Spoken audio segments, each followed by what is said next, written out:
자, 포트에 참견으로 여러분의 사연과 포트 점검을 의뢰를 해주시면 전문가분들께서 포트의 참견을 통해서 부자 포트로 대변신을 시켜드리겠습니다. 자, 돈이 모이는 포트와 함께하고 싶으신 분들은 현재 화면에 나가고 있는 메일 주소로 보유 종목 등을 적어서 보내주시면 되겠습니다. 자, 그리고 메일은 24시간 열려 있으니까 많은 분들의 참여 기다리고 있겠습니다. 안녕하세요. 투데이 안경 코리아 마켓 박권입니다. 안녕하세요. 박수진입니다. 한 주를 시작하는 월요일입니다. 거시경제 불확실성에 더해 반도체 왕자 복귀에 다양한 제동이 걸리자 실적과 밸류어 모멘텀이 고개를 든 하루였습니다. 반도체가 흔들리는 구간에서 부상할 주도주 투데이 안경 원픽으로 만나보시죠.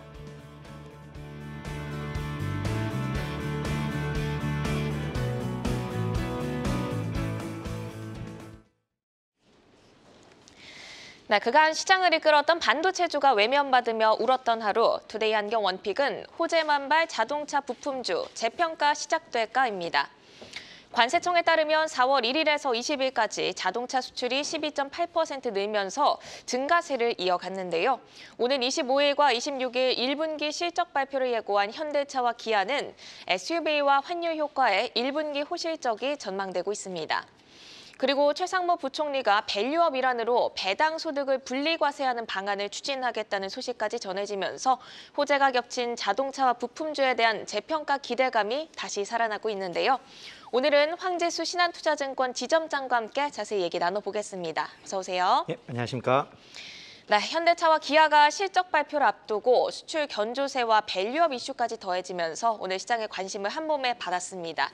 1분기 실적이 기대치를 충족하는 성적표가 나와줄지, 또 연간으로 보면은 우상향하는 실적 스토리 저희가 기대해 볼만 할까요?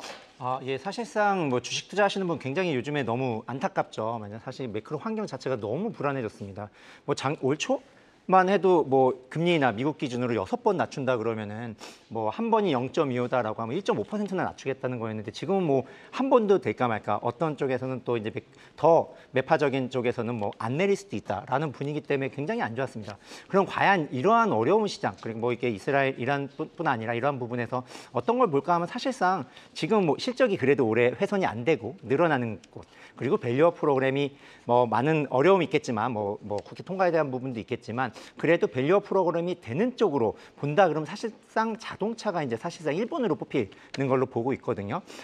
작년에도 그랬죠. 배당 성향 현대도 그렇고 기아도 그렇고 처음에 나왔을 때부터 급등하기 시작을 했습니다. 그 부분은 그래도 현대랑 기아는 밸류 프로그램에 있어서 가장 큰 영향을 받을 거고 이제 배당도 적극적으로 하고 자사주도 소각도 굉장히 적극적으로 한 기업이기 때문인데요. 결과적으로 1분기 실적 올해 잘 나올 걸로 예상을 하고 있습니다. 매출은 그대로인데 그럼에도 불구하고 영업이익 훼손이 없었다라는 부분. 작년에 굉장히 좋아서 이게 지속될까에 대한 부분이 있었고 잠깐 이제 꺾였을 때는 이게 피크아웃하는 게 아니냐라는 우려가 있었지만 올해도 여전히 작년만큼 나온다라고 할 경우에 밸류업 프로그램까지 플러스 되면은 그래도 우상향하지 않을까라고 예상해 볼 수 있을 것 같습니다. 네, 실적 모멘텀은 유효한 것 같은데 여기에 오늘 최상무 부총리의 배당소득 분리과세 추진 소식까지 전해지면서 자동차뿐 아니라 말씀 주신 밸류업 관련 주들도 모처럼 주목을 받았습니다. 5월에 밸류업 프로그램 2차 발표도 예정이 되어 있는데 밸류업 모멘텀이 좀 자동차 부품주의 상승 트리거가 될 수 있을까요? 저는 부품주보다는 완성차의 영향이 크다라고 볼 수 있을 것 같고요. 부품주 실적 굉장히 좋아지는 건 맞는 것 같아요. 왜냐하면은 최근에 이제 저희 회사도 그렇지만 부품주 탐방 다녀오신 분의 말씀을 드리면은 지금 재고를 굉장히 쌓고 있다라고 합니다. 재고가 쌓으면 당연히 매출이 증가하고 이익도 증가하는 부분이 있거든요.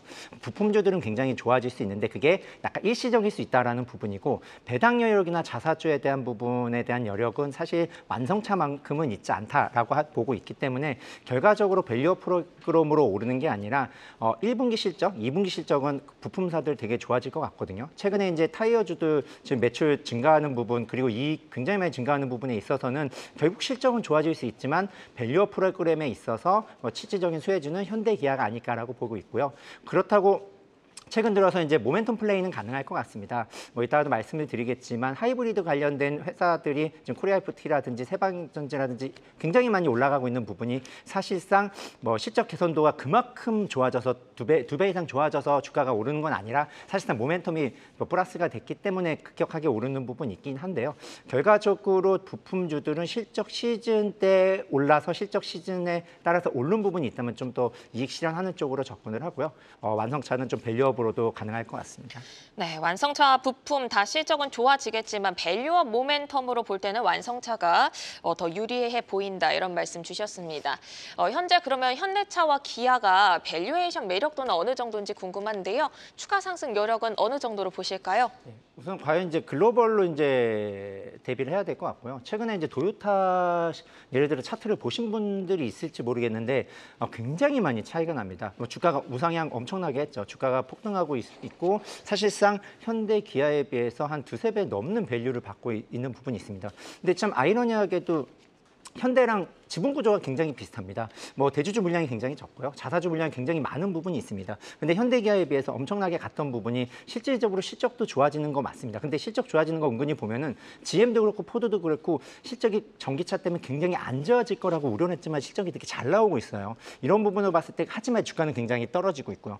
유일하게 현대기아가 그래도 좀 버티고 있고 뭐 일본에 있는 토요타는 굉장히 급등을 하고 있는 부분이 있거든요. 제가 봐서는 뭐 지금이 저평가다, 고평가다라고 말하기는 어렵지만 실질적으로 지분 구조나 밸류업 프로그램에 있어서는 지금 굉장히 좀 수혜를 받을 가능성이 높고요. 뭐 항상 그렇죠. 과거에 정의선 부회장이 좋아지려면 소위 말하는 오너 확고한 이제 지분 구조를 나타내려면 글로비스가 올라야 된다라고 했었던 것처럼 지금 분위기는 예전하고 완전히 달라졌습니다. 그러니까 지분이 다른 게 올라가지고 합병통해서 지분 가치를 올리는 부분이 굉장히 어려워졌거든요. 결과적으로 현대차가 올라야지만 정의선 부회장 이건 뭐 이제 가정이긴 하지만 좋아지는 구조로 바뀌어 있기 때문에 결국 현대차가 좀 그래도 탑이지 않을까, 제일 먼저 올라가지 않을까라고 예상해 볼 수 있을 것 같습니다. 네, 오늘 완성차와 함께 한울시스템, 현대위아 그리고 서현이화 등 자동차 부품주들도 모처럼 탄력 있는 반등을 보인 하루였습니다. 아까도 잠시 언급을 해주셨지만 그러면 부품주들의 1분기 성적표 전반적으로 양호할까요? 우선은 수출 데이터를 발표를 했거든요. 이게 이제 1일에서 20일까지 이제 4월 수출 데이터를 발표했는데 수출이 358억 달러에 수입이 뭐 385억 달러. 근데 여기서 증가하는 게 뭐냐라고 했을 때는 반도체가 43% 증가하고요. 그리고 승용차가 12.8%로 증가합니다. 그리고 그다음에 석유 제품으로 나오는데요. 결과적으로 반도체가 메모리에 대한 부분 굉장히 늘어나고 있고 그리고 승용차, 완성차뿐 아니라 부품주까지 실적이 굉장히 좋아지고 있는 부분이 있거든요. 이 부분은 1분기 실적, 2분기 실적 부품사들 굉장히 좋다라고 말씀드릴 수 있을 것 같고요. 아까도 잠깐 언급했던 것처럼 타이어주도 굉장히 좋거든요. 이러한 부분은 사실상 올해처럼 매크로 환경이 어려운 환경에서는 그래도 실적이 나오는 쪽에 대한 부분이 빠질 때 덜 빠지고 오를 때 좀 많이 오르는 부분이 있기 때문에 지금 부품사들은 그래도 상반기에는 투자하면 된다라고 보고요. 뭐 그럼에도 불구하고 뭐 완성차가 저는 더 좋다라고 생각을 하고 있지만 그래도 상반기는 부품사도 굉장히 좋다라고 말씀드릴 수 있을 것 같습니다. 네, 특히 부품주 중에 또 하이브리드 열풍이 불면서 관련 부품주들도 주목을 받았습니다. 오늘 특히 뭐 코리아 FT 같은 경우에는 10% 넘게 급등하면서 장중 VI가 걸리기도 했는데요. 부품주 내에서도 종목별 차별화가 나타나는 흐름입니다. 그렇다면 부품주 내에서는 어떤 업체들의 경쟁력에 특히 주목해 볼 만할까요? 저 고민이 많이 됩니다. 그랬죠. 과거에 이제 부품주도 굉장히 많이 오를 때 그렇겠죠. 전기차로 바뀌기 때문에 내연기관에 대한 부품 굉장히 사라지고 전기차에 대응할 수 있는 기업 그리고 미국 공장 나가는데 같이 따라갈 수 있는 기업 이 회사에 투자하자라고 해서 사실 그쪽 회사들이 많이 올랐었던 부분도 사실이고요. 그런데 지금 많이 고민이 되죠. 전기차가 이렇게 꺾일 거라고는 사실 예상 못했습니다. 지금 테슬라 주가락 굉장히 심하고요. 테슬라 가격 최근에 보니까 모델 3 중국에서 가격 낮춰서 거의 5천만 원대까지 낮췄더라고요. 얼마 전에 1억까지 넘었었던 모델 3가 지금 5천만 원까지 낮췄다라는 부분은 당연히 안 팔린다에 대한 부분이고요.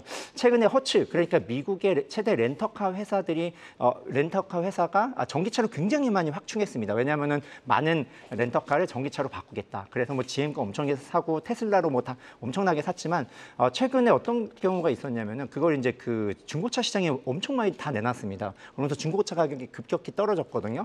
그러니까 모델 USD가 뭐 3,500만 원 이렇게 되는데 누가 신차를 사고 테슬라 거를 살까라고 하는 고민인데 그런데 이게 참 아이러니하게도 최근 들어서는 3,500만 원까지 떨어지니까 지금 매수하는 수요가 굉장히 많이 증가했다라고 봅니다. 그래서 재고가 많이 줄고 있고요. 하반기는 지금보다는 나쁘지 않을 것 같아요. 테슬라 같은 경우에는 그렇다면은 부품주로 봤을 때는 이제 다시 이제 저점을 잡고 이제 봐야 될 것 같고 약간 역발상으로 봐야 될 것 같습니다. 하이브리 코리아 FT 세방주 굉장히 많이 오르고 있는데 말씀드렸던 대로 그만큼 실적이 2배, 3배 오르진 않거든요. 하이브리드가 차지하는 비중이 2에서 30% 된다. 당연히 이제 모멘텀으로는 크게 작용할 수 있죠. 하이브리드 엄청 많이 팔리니까 하이브리드 회사들 엄청 많이 올라가는 거 아니야에 대한 기대감으로 주가가 굉장히 오버슈팅한 부분이 있는데 지금은 이제 개인적인 겁니다. 사실상 지금은 좀 많이 올랐다라는 생각이 조금 들어서 조금씩 분할 매도 쪽으로 보고 그동안 많이 빠져 있었던 뭐 예를 들어 전기차량으로 많이 개발했다라든지 이런 부분 굉장히 많이 빠져 있거든요. 이런 쪽으로에 대한 분할 매수는 좀 가능하지 않을까라고 생각합니다. 네, 하이브리드 열풍은 좀 제한적으로 보셨는데 실적 증가보다 더 오른 경향이 있으니까 이쪽에서는 조금 분할 매도 차원에서 말씀을 주셨고 그동안 많이 빠진 쪽으로의 매수는 유효하다 이런 말씀으로 들었습니다. 그렇다면 자동차와 부품주 내 지점장님의 최선호주를 여쭤볼 텐데요. 그동안 얘기를 들어오면 좀 예상이 되긴 하는데 어떤 종목이죠? 네, 말씀하신 것 같은데 사실상 뭐 아까 말씀드렸듯이 지분 구조에 있어서도 가장 좋을 것 같고요. 그리고 또 밸류 프로그램에 가장 수혜를 많이 받을 수 있을 것 같습니다. 그리고 보스턴 다이나믹이 최근에 유압식에서 다시 뭐 이제 좀 약간 뭐 로봇을 바꿔가지고 방식을 바꿔가지고 다시 내놓겠다. 그리고 이걸 공장에 적용하겠다라고 하는데 뭐 결과적으로 상장을 목표로 하고 있을 겁니다. 만약에 그렇게 된다면 지분 가치 굉장히 많이 증가하거든요. 제가 가격은 정확히 기억이 안 나는데 뭐 1조 언더로 매수를 했지만 지금 뭐 10조 얘기가 나오고 있고 뭐 이렇게 본다면은 그럼 몇 년 만에 엄청난 뭐 자산 가치 상승을 나타난 것 같고요. 과연 이거를 어떤 재원으로 쓸지는 모르겠습니다. 여기서 상장이 할지 안 될지도 사실 뭐 가능성에 대한 얘기긴 하지만은 만약에 상장했을 때 그 재원을 굉장히 많이 증가시킬 수 있을 것 같거든요. 예를 들어 뭐 로봇이라든지 다른 쪽으로 이런 부분으로 봤을 때도 성장성도 뭐 괜찮은 것 같습니다. 네. 네, 이렇게 투데이 원픽, 호재 만발 자동차 부품주의 재평가 기대감을 주제로 황재수 지점장의 원픽, 현대차까지 들어봤습니다. 다가오는 완성차 실적 발표를 통해 환율 효과 확인하시면서 부품주들은 또 개별 모멘텀에 따른 차별화 전략으로 탄력 있게 대응하셔야겠습니다.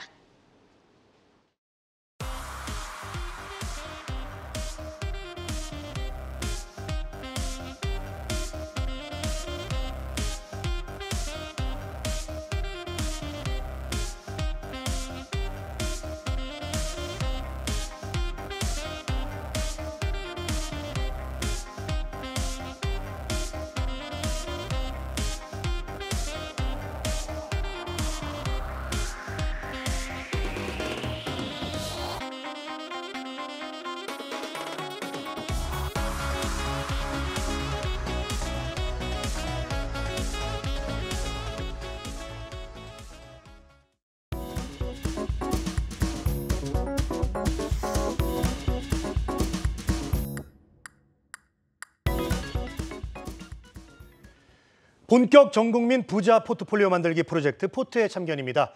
포트의 참견으로 여러분들의 사연과 포트 점검을 의뢰를 해주시면 전문가들이 적극적인 참견을 통해서 부자 포트폴리오로 대변신을 시켜드리겠습니다. 자, 지금 화면에 나가고 있는 메일 주소로 여러분들의 궁금한 것들 그리고 보유 종목 보내주시면 되겠습니다. 자, 메일은 언제든지 열려 있으니까 함께하고 싶으신 분들은 편하게 참여를 해주시면 되겠습니다. 자, 오늘 주인공 포트의 참견 만나보도록 하겠습니다. 오늘의 주인공은 40대 남성분이시고요. 호윤님이십니다. 자, 호윤님의 포트폴리오 화면으로 보고 계신데요. 투자 자산 2,500만 원으로 비중은 국내 주식 90%, 현금 10%입니다. 현재 삼성전자와 현대차, ETF 상품 2개 이렇게 총 4종목으로 구성이 돼 있고요. 삼성전자가 65%로 높은 비중을 차지하고 있네요. 네, 현재 4종목 중 3종목이 손실 중이지만 손실폭이 크지 않고요. 현대차의 경우 오늘 플러스로 전환되셨을 것 같은데요. 호유님의 포트를 함께 분석하고 정비해 주실 두 분 먼저 소개해드립니다. 강준영 와운의 파트너, 김병수 DB금융투자 잠시지점 PB와 함께합니다. 어서 오세요. 네, 안녕하십니까. 네, 국내 증시 대표 종목이라고 할 수 있겠죠. 삼성전자와 현대차 그리고 ETF 두 상품에 투자 중인 호유님의 포트에 대해서 두 전문가는 어떻게 평가하실지 두 분의 포트에 참견 점수부터 공개하겠습니다. 네, 강준혁 파트너께서는 50점, 그리고 김병수 PB께서는 70점으로 두 분의 시각이 다소 조금 엇갈리는데요. 강준혁 파트너는 딱 절반의 점수를 주셨습니다. 50점을 주셨는데 어떤 점은 잘했고 또 어떤 점은 아쉽다고 느끼셨을까요? 주식을 시작하신 거는 일단 잘했다. 네. 그 이상은 지금은 아직은 없는 것 같다. 그래서 50점을 일단 드렸는데 첫 번째로는 비중이 좀 그렇습니다. 저는 이제 여러분들이 주식 투자를 하실 때 비중 맞추는 것만큼 중요한 건 없습니다. 비중을 어떻게 할 것인지에 대해서는 전략별로 조금 다를 수는 있습니다만은 지금 어떻게 보면 요 포트폴리오는 그냥 삼성전자가 오르면 수익 나는 구조고 삼성전자가 빠지면 그냥 마이너스가 나는 그런 구조이기 때문에 비중 부분이 약간 좀 아쉬웠다라고 하는 부분이 하나가 있고요. 두 번째 부분은 사실 이제 방금 이제 생각이 일단 났는데 포트가 어디로 가는 포트인지가 아직 결정이 안 된 것 같아요. 그러니까 예를 들어서 삼성전자하고 현대차라고 하면 경기순환 부분으로 일단은 가치주라든지 하는 부분 뭐 접근을 했나 아니면 성장주를 접근했나 하고 생각을 하려고 그랬더니 코덱스 CD 금리 액티브가 들어가 있어요. 이건 약간 좀 채권의 성격이 좀 강하지 않습니까? 안정적인 이제 수익을 지금 보니까 한 3.4% 정도 되는 것 같던데 1년에.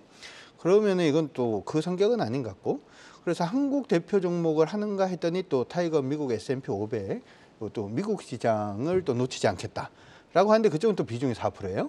그래서 지금 하려고는 생각을 했던 그런 부분이 일단 있는데 그 부분이 아쉽고 마지막으로 하나 더 아쉬운 게 가격이 좀 아쉽습니다. 삼성전자하고 현대차 좋은 종목이죠. 지금 보면 수익률이 삼성전자가 마이너스 7.1%고요. 현대차가 마이너스 2.3%인데 그거를 기억을 해놔놓고 요걸 한번 보도록 하겠습니다. 아까 현대차가 마이너스 2.3%라고 그랬잖아요. 차트 한번 혹시 보실 수 있으면 보시면 좋을 것 같은데요. 지금 현대차의 주가 움직임 자체는 가만히 보면 여기에서 여기까지 거의 뭐 박스로 움직임을 주고 있죠. 지금 주가 위치가 지금 상단에 그래도 위치를 하고 있잖아요. 지금은 마이너스가 나 있으면 안 되죠. 지금 플러스가 나 있어야 되죠. 근데 삼성전자의 주가 흐름을 한번 보게 되면 삼성전자가 아까 마이너스 한 7% 정도가 되는데 삼성전자도 장기적인 주가 흐름을 보게 되면은 주가가 이런 식으로 지금 올라가고 있는 중이지 않습니까? 그럼 지금 중단 이상이 지금 올라가 있기 때문에 이것도 지금 마이너스가 되어 있으면 안 되죠. 플러스가 되어 있어야 되죠. 그렇기 때문에 삼성전자나 삼성전자나 현대차를 가지고 계시는 거는 일단 좋은데 가격이 좀 많이 아쉽다라고 해서 50점을 드려봤습니다. 네, 강준혁 파트너는 비중과 매수 가격이 아쉽다 이런 의견을 주셨습니다. 김병수 PB는 보다 높은 70점을 주셨는데 어떤 점을 좀 칭찬할 만하게 보셨을까요? 네, 일단 지금 시장 상황이 좀 안 좋긴 하지만 결국에 주식을 일단 샀다라는 점으로 저는 먼저 말씀을 좀 드려보고 싶고 83,000원대 매수한 삼성전자가 언제 샀을지는 잘 모르겠습니다. 오를 때 샀을 수도 있고 아니면 완전 옛날에 샀을 수도 있긴 하지만 이 두 가지를 봤을 때 삼성전자와 현대차 그리고 추가적으로 이제 삼성전자 비중이 좀 높은 편이지만 ETF에 대해서 좀 고민한 흔적이 좀 보였다라고 좀 말씀을 드려보고 싶습니다. 어떻게 보면 주식을 처음 시작하실 때 삼성전자, 현대차를 어떻게 보면 담을 수밖에 없는 상황이라고 만약에 생각을 한다면은 그 이후에 나오겠지만 적립식 매매를 통해 ETF도 매매를 한번 해보겠다. 그래서 CD 금리에 대응하는 코덱스 쪽 ETF와 함께 S&P 500 ETF를 추가적으로 매수하는 모습 보이면서 이렇게 적립식 매매를 조금 이어나가려는 어떻게 보면은 고민에 대한 흔적이 보였기 때문에 점수를 조금 더 드렸다라고 말씀을 좀 드려보겠습니다. 네, 알겠습니다.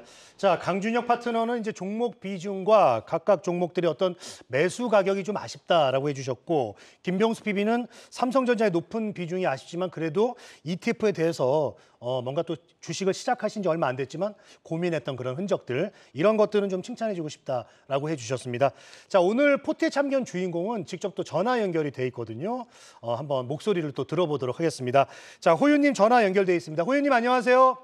네, 안녕하세요. 네, 전화 연결 이렇게 해주셔서 고맙습니다. 네, 감사합니다. 네, 자 일단 주식 투자를 하신 지 얼마 안 됐다고 들었는데 어떻게 네. 저희 이렇게 포트에 참견에 신청을 해주신 거예요? 제가 이제 재테크에 관심이 생겨서 그 경제 TV를 찾아보다 보니까 한국 경제 TV가 시청자 수가 제일 많더라고요. 네, 예, 그래서 보다 보니까 이런 포트에 참견이라는 프로그램도 있고 이제 막 시작했으니까 이렇게 시작하는 게 맞나 궁금하기도 하고. 네네네. 예, 그래서 한번 이메일을 드렸어요. 아 감사합니다. 한국경제TV와 이렇게 주식 투자를 함께 시작하셨네요. 네. 네, 감사합니다. 자, 호윤님 포트를 보면은 이제 대표주를 이렇게 꼭꼭 담아서 넣은 이런 느낌이 있습니다. 자, 어떤 종목을 또 고르셨는지 또 궁금하네요. 어떤 기준이 있으셨을까요? 아, 제가 재테크에 전혀 문외한이라서 그냥 주식을 처음 시작하기로 했을 때 주식하면 생각나는 게 이제 삼성전자랑 현대차 이렇게 두 가지 있었는데, 예, 그 전후 사정을 이제 모르고 그냥 가장 좋은 주식 두 가지 이렇게 해서 시작한 거거든요. 네, 가장 좋다는 종목을 듣고 그걸로 먼저 시작을 하셨군요.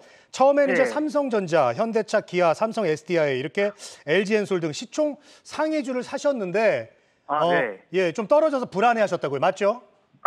아, 처음에는 시총 순위로 검색해서 한 10종목을 샀어요. 네네네. 근데 사고 나니까 이제 뭐 2차 전지도 그렇고 그렇게 좋은 전망이 아니더라고요. 네, 근데 뭐 삼성전자랑 현대차에 대해서는 계속 호재가 나오고 좋은 전망을 말씀해 주시길래, 아, 그러면은 내가 굳이 안 좋은 거 들고 있을 이유가 있나 해서 이제 삼성전자 쪽으로 많이 비중이 바뀌었어요. 네, 자 정리를 해보면은 이제 좀 안전하다고 하는 삼성전자 이제 대부분 다시 집중을 하셨고 투자 성향은 좀 안정적이시고 이제 투자 목적은 노후에 대비를 해서 노후 자금을 위해서 이렇게 투자를 하시고 있습니다. 그렇다면은 호윤님처럼 이렇게 처음 막 시작하시는 분들에게 강준혁 파트너가 좀 조언을 좀 해주시죠.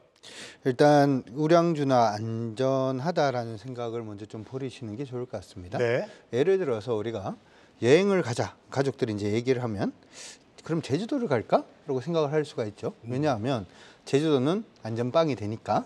근데 12월 말에서 2월 달 사이에 제주도를 가면 눈 때문에 어디 돌아다닐 수가 없습니다. 이거하고 비슷하게 제주도가 안전빵이라고 하더라도 가는 시기에 따라 좀 다른 것처럼 일단 주식이라는 게 삼성전자와 현대차 같은 경우에도 언제 매수를 해야 되는가가 여러분들이 조금 공부를 좀 하시는 게 좀 중요하지 않을까 이렇게도 생각이 드니까 참고해 두시고, 두 번째로는 안정적이다, 안정적이지 않다라고 하는 부분은 종목에 의해서 결정이 되는 게 아니라 투자하는 방식에 따라서 결정이 된다. 그러니까 예를 들어서 이제 아까 우리 그 김병수 PB님하고도 얘기를 했는데, 병수 PB님도 지금 보니까 배당에 굉장히 관심이 많다라고 말씀을 하시더라고요. 주식을 안정적으로 할 수 있는 가장 특이한 방법들 중에 하나는 그냥 배당입니다.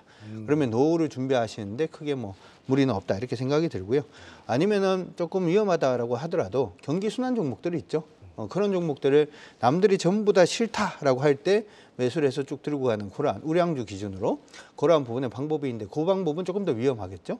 마지막으로 지금 시장에서 이 종목 좋아요 라고 하는 그런 종목을 샀다가 또 팔았다가 샀다가 팔았다가 하는 그러한 방법 자체가 주식할 땐 가장 어려운 부분이니까, 안정적으로 주식을 할 건데 어떤 종목을 할 것인지에 대해서 고민하지 마시고 어떤 방법으로 나는 투자를 할 것인지에 대해서 고민해 보시는 게 어떨까 이렇게 생각이 들고, 고민을 했는데도 답이 안 나오면 제 유튜브에 오셔서 한번 보셔도 좋을 것 같습니다.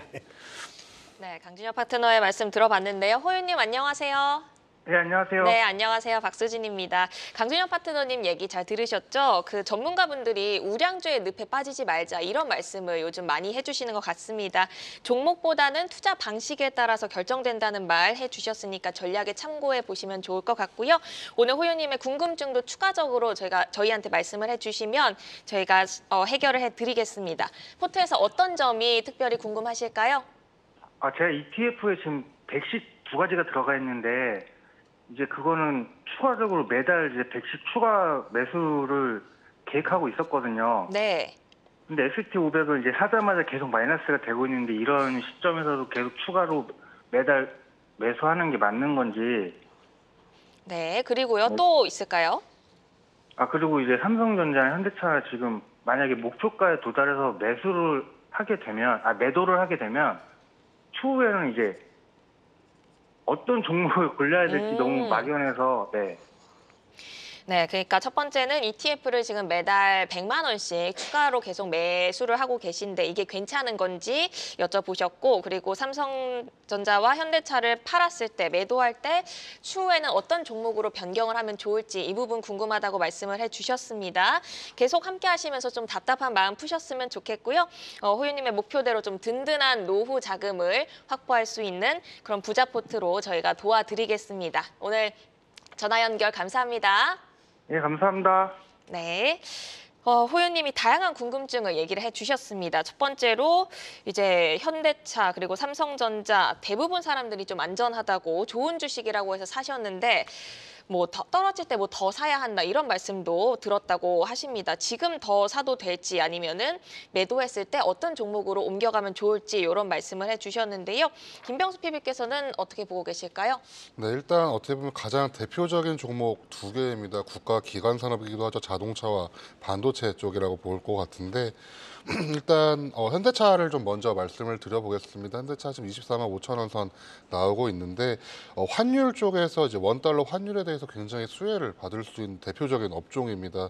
일례로 환율이 한 10원 정도 상승할 경우 연 2천억 원의 영업이익에 대한 수혜 효과가 있다라는 이야기가 있을 정도로 굉장히 현대차는 환율에 굉장히 민감하다라고 말씀을 드려보고 싶고 두 번째로 말씀드릴 거는 일단 정책적인 지원도 좀 살펴보실 필요가 있습니다. 밸류업 프로그램도 충분히 살펴보실 필요가 있고 특히 배당소득이나 이런 뭐 법인세 세액공제, 이런 주주 환원 노력이 있는 기업에 대해서 법인세 세액공제, 그리고 나라에서도 주주 환원 노력을 조금 푸시하고 있다라는 이야기가 있기 때문에 현대차를 조금 더 긍정적으로 보실 필요가 있다라고 말씀을 드려보고 싶고 특히 이제 현대차 같은 경우에는 지금 어차피 시장도 굉장히 좋게 반응하고 있다라고 먼저 요약을 드리겠습니다.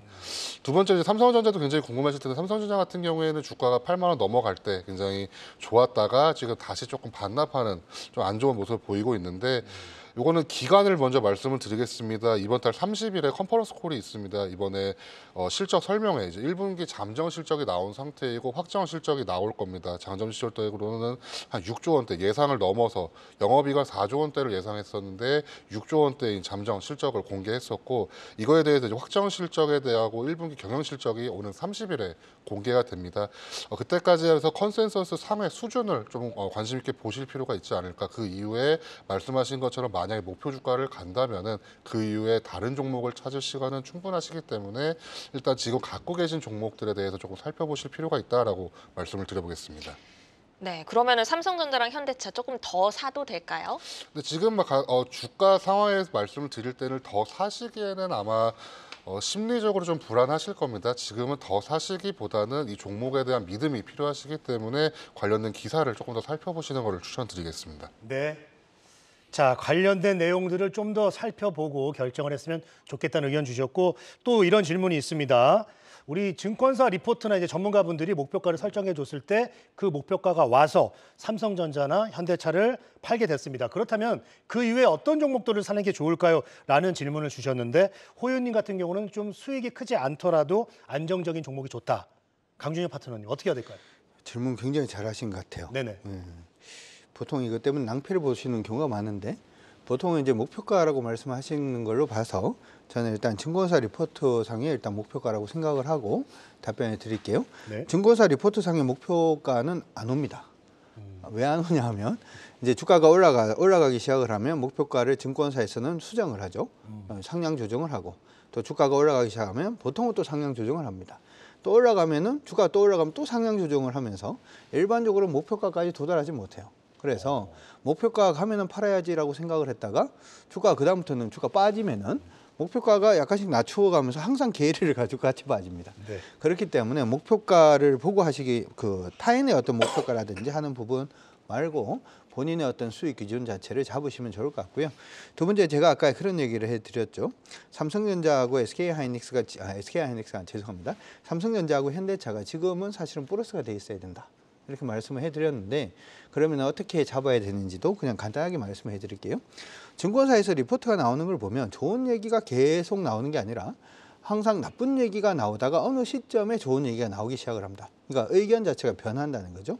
제가 기억을 하기로는 삼성전자의 경우에는 주가가 96,800원부터 시작을 해서 6만 원 언저리까지 빠질 때까지는 좋은 얘기 나오다가 뒤에는 이제 계속 나쁜 얘기들이 나오다가 6만 원 초반에 좋은 얘기로 나오는 게 바뀌었어요. 의견 자체가, 증권사 리포트가.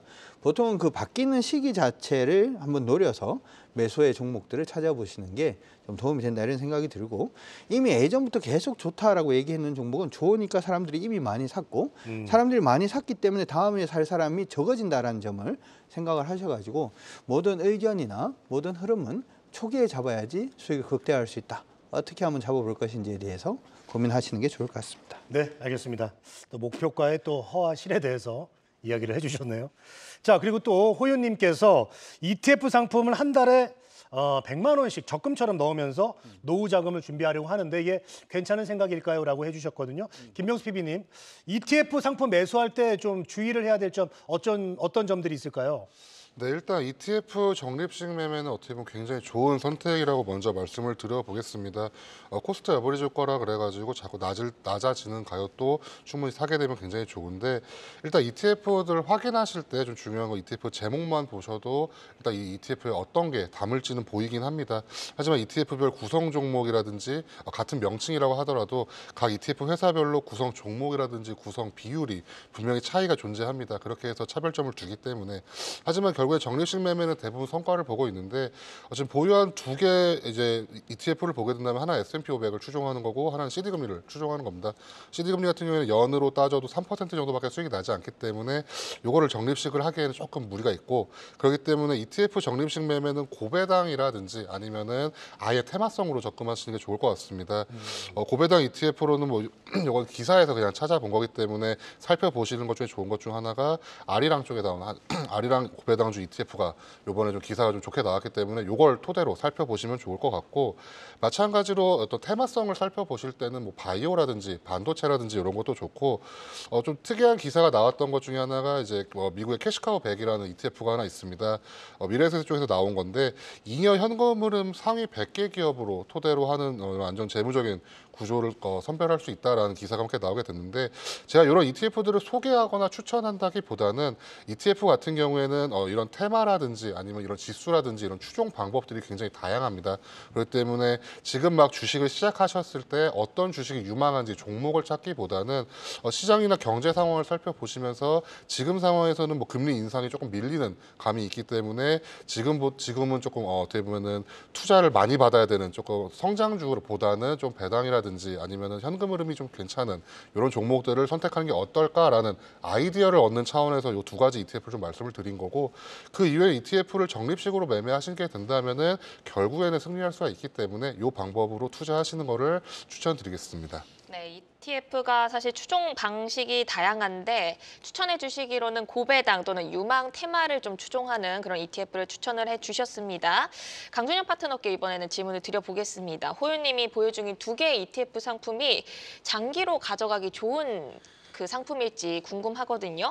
호유님처럼 좀 안정적인 투자 성향을 가진 분들께 장기적으로 투자하기 좋은 ETF, 어떤 ETF들이 있을까요? 장기 ETF는 일단은 레버리지 없는 인덱스 ETF를 일단은 가져가시는 걸로 그렇게 생각을 하시면 좋을 것 같습니다. 예를 들어서 이제 1980년도 초반에 다우존스 산업지수가 1000포인트를 돌파를 합니다. 그리고 지금 시간이 이제 한 40년 정도 지금 시간이 지났습니다만은 지금은 37,000포인트 정도 되거든요. 그러면 시장이 1000포인트에서 37,000, 37배 정도가 상승을 한 건데, 그럼 거기 안에 포함되어 있는 종목은 몇 배나 올랐을까요? 거의 다 망했습니다.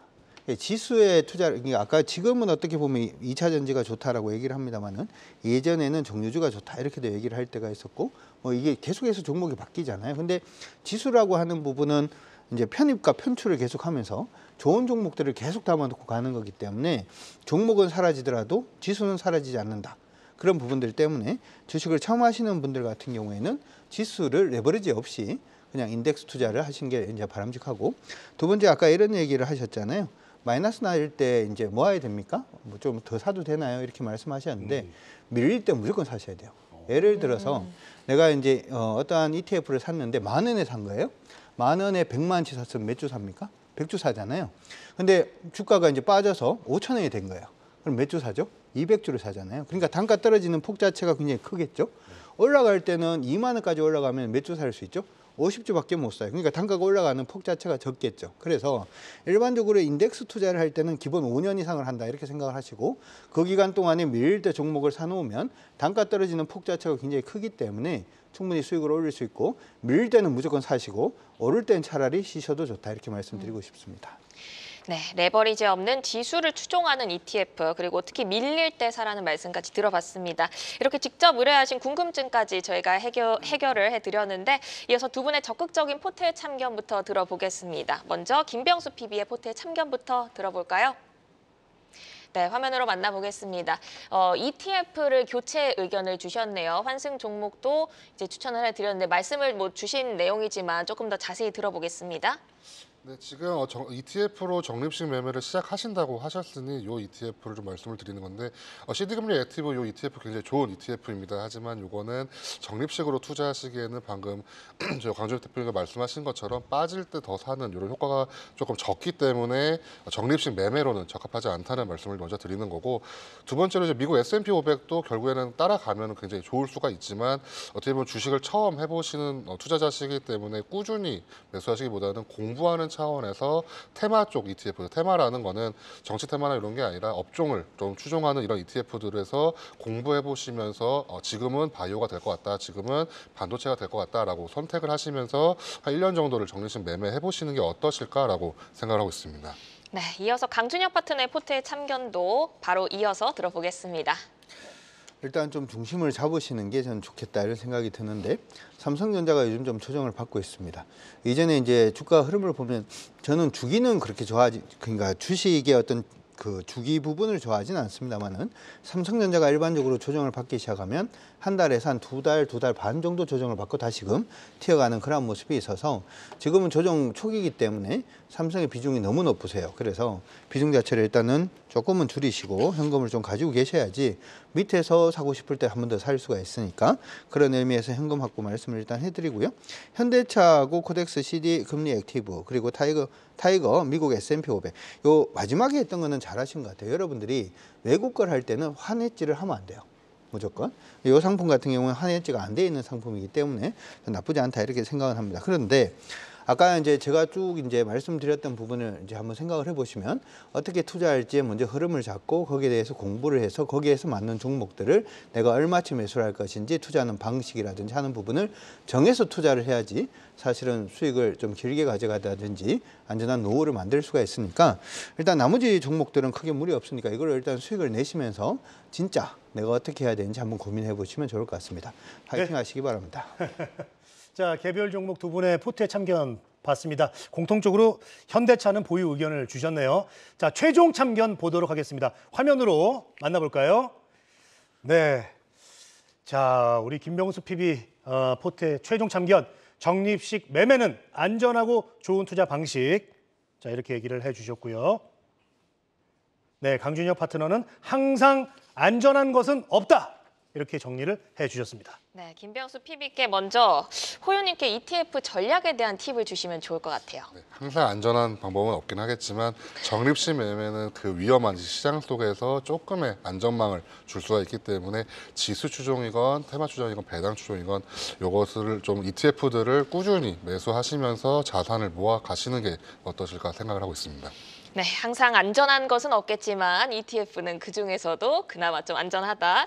강준혁 파트너는 항상 안전한 것은 없다라고 최종 참견을 주셨어요. 어떤 마인드로 좀 시장의 흐름을 따라가 보면 좋을까요? 두 가지로 생각을 일단 하십시오. 보통은 이제 우량주로 이렇게 시작을 하셨다가 나중에는 수익률은 못 미치는 것 같으니까, 주변의 친구들은 수익 많이 나는데 나는 한 자리 쓰고, 주변의 친구들은 세 자리인데 나는 두 자리다 보니까 아주 크게 수익 나고 싶어서 작은 종목들 찾으실 수가 있는데, 큰 종목들은 타임이 리스크입니다.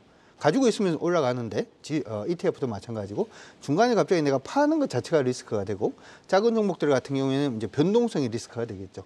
그분을 구분을 하셔서 어떤 부분이 어떤 이유 때문에 안전하지 못한지도 한번 공부를 해보시면 수익 나시는데 좀 더 도움이 되지 않을까 싶습니다.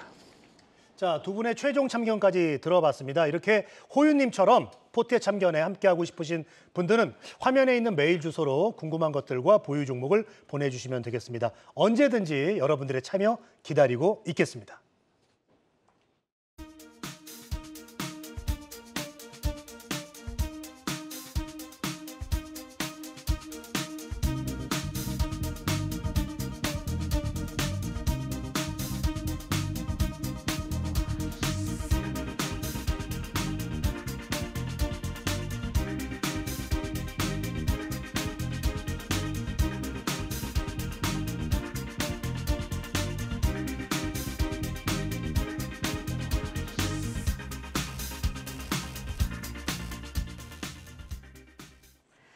시간의 거래 동향을 만나보는 이 시간의 단일가 시간입니다. 정기장 마감은 오후 4시부터 6시까지 10분 단위로 시간의 단일가 거래가 이뤄지는데요. 시간에서 어떤 종목들이 움직이고 있는지 주요 종목 등락률 함께 살펴보시죠. 먼저 시간의 단일가 코스피 상승률부터 지켜보도록 하겠습니다. 눈에 띄게 거래량이 실리는 종목들이 없는 가운데 가장 강하게 오르는 건 HS 에드로 5%대 강세를 이어가고 있습니다. 이 밖에 사저씨푸드가 4%대 오름세 가져가고 있고요. 진원생명과학이라든지 TE홀딩스가 2%대 오름세 가져가고 있습니다. 이어서 시간의 단일가 코스닥 상승률도 살펴보시죠. 가장 강하게 오르는 건 3일이지만 거래량 미비한 점 체크해보시면 좋을 것 같습니다. 대부분의 종목들이 9%에서 이제 5%까지 상승률이 꽤 크게 오르고 있는데 거래량이 조금 미비한 점 좀 체크해주시면 좋을 것 같고요.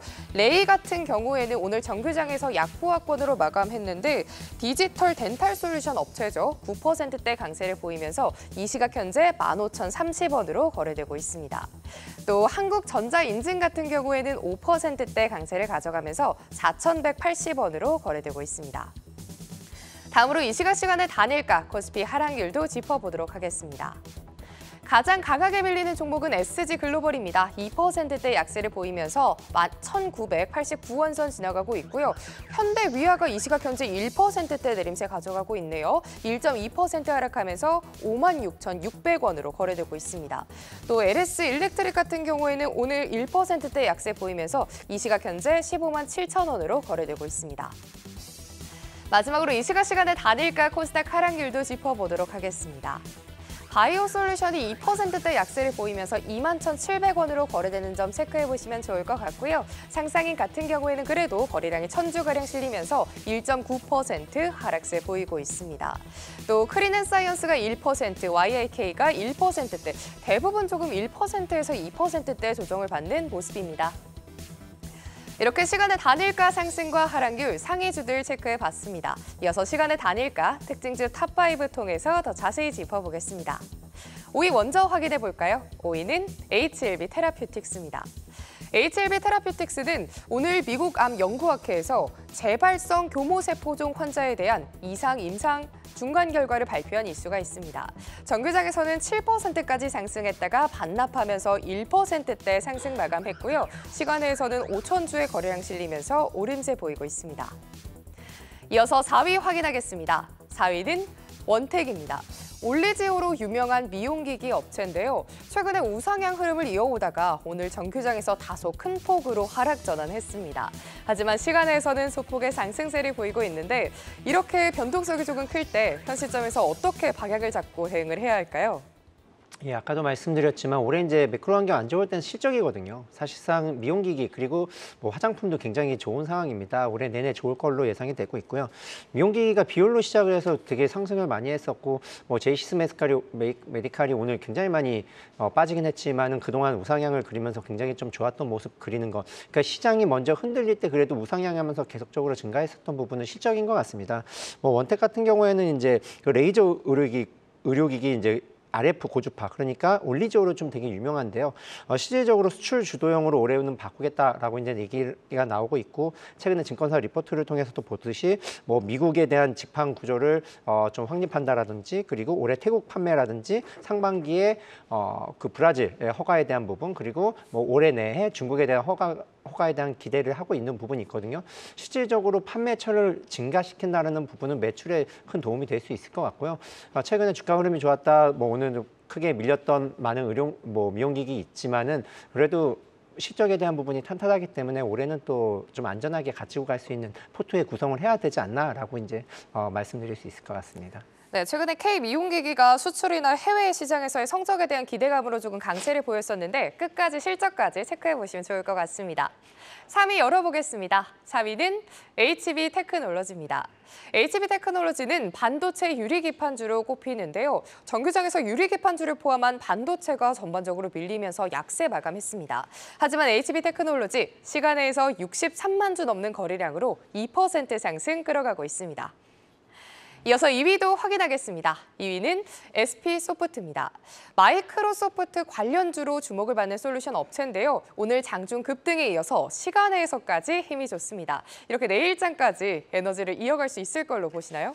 SP소프트 같은 경우에는 신규 스펙으로 상장했던 기업이다라고 보시면 되는데 IT 솔루션, 그러니까 뭐 SPLA 보니까 이제 라이센스 판매 및 관리하는 회사인데요. 최근 들어서 이제 뭐 삼성 SDS도 그렇고 그쪽에서 이제 생성형 서비스 플랫폼, AI 서비스 플랫폼에 대한 부분, 과거에 뭐 그리고 지금도 이제 판매되고 있었던 부분, SPLA 관계사고 또 마이크로소프트도 이러한 부분에 있어서 매출에 차지하는 비중이 높기 때문에 최근에 환경이 많이 변하고 있습니다. 뭐 데이터 센터형 AI라든지 이러한 AI 생성형 플랫폼이라든지 이런 부분이 증가하고 있는 부분은 분명히 이 회사 SP소프트의 호재라고 보시면 될 것 같고요.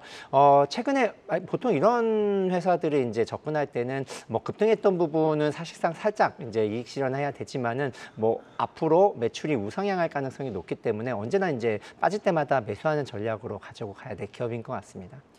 네, 그 SP소프트라는 회사를 둘러싼 이슈에 조금 더 민감하게 대응해보면 좋을 것 같습니다. 대망의 1위까지 열어보시죠. 1위는 디스플레이텍입니다. LCD 모듈 전문 업체로 전교장에서는 2% 상승 마감, 시간에서도 5만 주 넘게 거래량 실리면서 4% 상승해 5천 원 돌파했습니다. 이렇게 지금까지 시간의 특징 중 5위부터 1위까지 황재수 신한투자증권 지점장과 함께 나눠봤습니다. 말씀 고맙습니다. 네.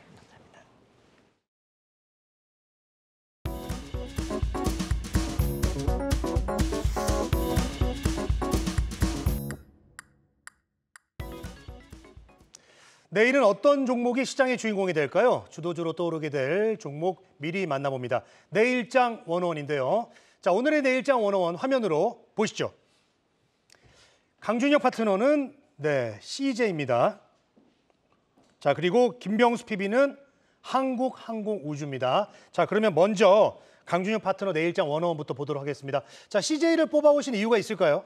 최근 들어서 이제 강달러가 굉장히 좀 문제다 이런 얘기들이 굉장히 많습니다. 우리가 이제 예전에 일본 엔화가 약세일 때 한번 생각을 해보면 일본에 놀러 가야겠다 이렇게 생각하는 것처럼 우리나라 원화가 너무 약해져서 달러가 너무 강세다라고 얘기를 하면 세계 여러 사람들이 지금이 한국을 갈 수 있는 최적의 기회다, 싸다, 뭐 이렇게 생각을 할 가능성이 높겠죠. 여기에 개인적으로 해외 여행객 수가 증가를 했을 때 가장 수혜를 볼 수 있는 종목들 중에 하나가 아닌가 이렇게 생각이 들어서 한번 관심을 가져보시는 게 좋을 것 같습니다. 4월 초에 신고가 기록하고 나서 이제 약세 전환했었거든요. 그런데 지난주 후반부터 또 이제 반등을 깨하고 있습니다. 가격 전략은 또 어떻게 세워볼까요? 일단 차트 한번 보도록 하죠. 예전에 이제 신고가를 갱신했다 이렇게 말씀을 해주셨는데 차트를 보면 신고가를 갱신한 게 아니라 이제 밑에서 겨우 이제 올라오고 있는 그런 모습이죠. 그렇기 때문에 이번 상승 자체가 이제는 시작이다 이렇게 생각을 하시고 여러분들이 보실 수 있겠다 이렇게 생각은 일단 해봅니다. 단지 이제 주가 움직임을 보게 되면 이제 아래쪽으로 10만 원이 깨지면 한 번 더 밀렸다 갈 수가 있으니까 이탈 가격은 10만 원 일단 제시를 해드리도록 하고 목표가는 사실은 뭐 30만 원 일단 잡고 싶습니다만은 지나가는 목표가로 18만 5천 원 제시해드리도록 하겠습니다. 네, 자 그리고 김병수 PB는 한국항공우주입니다. 자, 최근에 하나 에어로스페이스에 가려져서 좀 상대적으로 빛을 못 보고 있는데 어떤 점들을 좀 포인트로 뽑아볼까요? 네, 전투기뿐만 아니라 이제 위성에서 무인기까지도 나올 정도로 이제 상품이 다변화되는 모습을 보이고 있고 연내 중동을 비롯해서 중앙아시아 그리고 국내 쪽에서도 수주가 꽤 크게 예상이 된다라는 리포트가 있었습니다. 이거를 조금 자세히 좀 말씀을 드려보면은 일단 한국항공우주 같은 경우에는 2032년의 목표가 매출이 1조 4천억 그리고 누적 수주액을 9조 6천억이다라고 이번에 밝혔습니다. 굉장히 큰 목표를 이야기하고 있는데 어떻게 보면 지금까지는 위성이라든지 이런 비행기 쪽에서 많은 각광을 받고 있었습니다. 중대형에서 초소형 위성까지도 이제 포트폴리오가 많이 확대되는 모습을 보이고 있고 여기에서 이제 무인기 매출도 7천억을 노린다라는 이야기가 있을 정도로 어떻게 보면 좀 다변화하는 모습을 보이고 있다라고 알려져 있습니다. 특히 1분기에 이제 매출이 한 7,800억 정도가 예상이 되고 있고 영업이익 또한 400억 정도로 나오게 되면서 컨센서스에 부합이 된다. 물론 전년 동기 대비해서 조금 안 좋은 모습 보이고 있지만 1분기에 나와야 될 매출이 이제 2분기로 이연된다라는 기사도 함께 있었습니다. 결국에는 이 지난주에 이제 브라질 쪽에서 굉장히 좀 좋은 기사가 나오게 되면서 주가가 좀 반등하는 모습 보였는데 UAM이라고 부르죠. 도심 항공교통에서 이제 기체 부품에 대한 수주가 1조 2천억 정도가 공시가 나오게 되면서 매출처에 대한 다변화도 이런 긍정적인 효과다라고 말씀을 드려보겠습니다. 아까 말씀드렸던 수주가 굉장히 중요한데 중동 쪽에서는 수리온 그리고 중앙아시아 쪽에서는 FA50 그리고 요 두 가지가 이제 수출 계약이 연내에 체결될 전망이다라고 이야기가 나오고 있습니다. 규모로는 수리온 쪽이 아마 1조 7천억 그리고 중앙아시아에 나오는 FA50이 1조 1천억 그리고 국내에서 이제 KF-21 전투기가 한 1조 5천억 가량 나오게 될 거여서 거의 5조 가까운 수주가 충분히 기대된다라고 이야기가 나오고 있고 방산 업종이 좀 많이 오르다가 좀 살짝 쉬어가는 모습을 보이고 있습니다. 거의 6만 원 가까운 주가를 보이다가 5만 원 선까지 내려오게 됐는데 한국항공우주도 지금까지 이제 어떻게 보면 실적보다는 수주 또는 매출처 다변화가 주가에 대해서 좀 기대감을 불러일으킬 수 있지 않을까라고 생각하면서 이번 종목 한번 소개해드렸습니다. 네.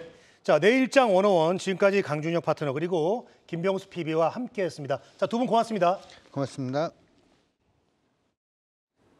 글로벌 증시 브리핑 전해드립니다. 오늘 본토 지수가 약세 마감했습니다. 상해 지수가 0.6% 선전이 0.4% 하락 마감했는데요.